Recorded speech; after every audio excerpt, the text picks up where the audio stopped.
डेरा गाजी खान महंगाई ने पंजे गाड़ दिए। मांस, मछली, गोश्त और मुर्गी के साथ साथ सब्जी खरीदना भी गरीब आवाम की खरीद से दूर होता जा रहा है।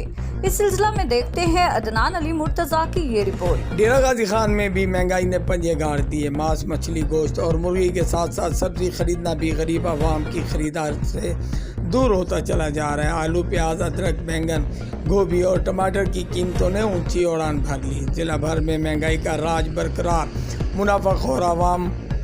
मुनाफिक और गरीब आवाम को दोनों हाथों से लूटने लगे। मांस, मछली तो खाना अपनी जगह, सब्जी भी खरीदना गरीब आवाम की कुव्वत खरीद से बढ़ गया। प्याज की कीमत 50 रुपये से बढ़कर 120 रुपये में फ़रोख्त होने लगी। जो पहले आलू मिलता था 50 रुपये, अभी 140 रुपये से भी तजावेज़ कर गया।